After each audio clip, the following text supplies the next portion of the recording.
Hello, and glad to see that you're back to learn more about the REFramework. In the previous video, we've explained how to change the transaction item variable data type from QItem to data row, and how to address the resulting validation errors. In this video, we'll configure the workflows used to open, close, and kill the target applications. We'll start with the InitAllApplications workflow.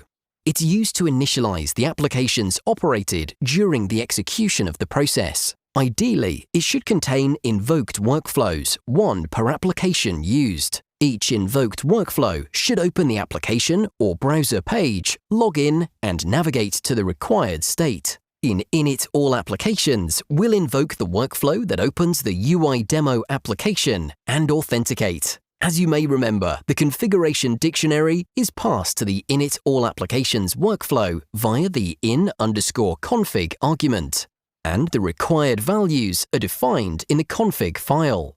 If we go to import arguments in the UiDemo_open workflow, we can see two input arguments of type string, the credential name and the app path. The first is used to retrieve the name of the UiDemo credential from the Windows Credential Manager, while the second is used to retrieve the executable file location. Let's copy the name of the credential setting from the config file. To reference it from the config dictionary, we'll add in_config, open brackets, open quotes, UiDemo_credential name, close quotes, close brackets, dot, toString into the value field. Since the values are defined as object in the dictionary and the input arguments are defined as a string, we must use the toString method. Now let's perform the same steps for the in_UiDemo app path argument. In the value field, we'll type in_config, open brackets, open quotes, UiDemo application path,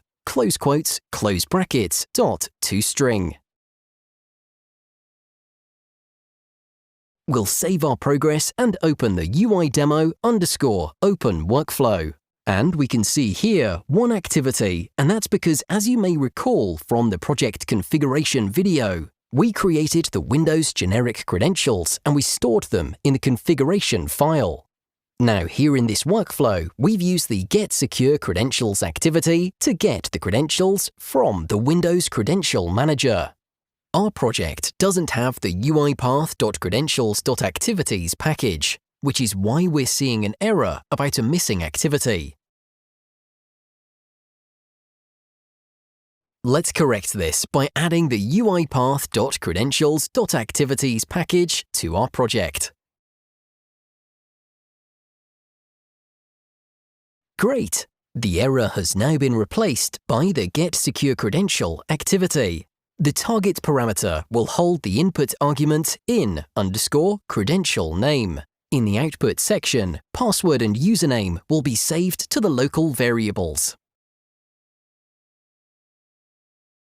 The password to the password variable, and the username to the username variable. Before moving on, let's follow the best practices and rename the getSecureCredential activity to getSecureCredential for UiDemo. Great, let's hit save. Since we're done with editing these workflows, let's go ahead and close them.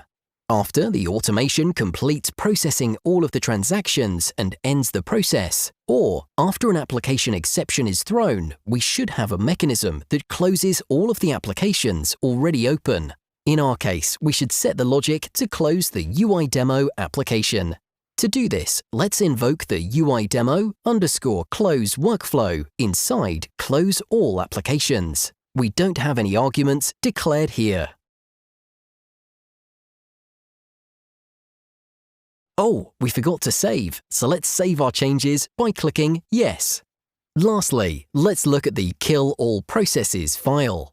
Here, we'll invoke the UiDemo_force_close workflow that holds the activities used to kill the running processes.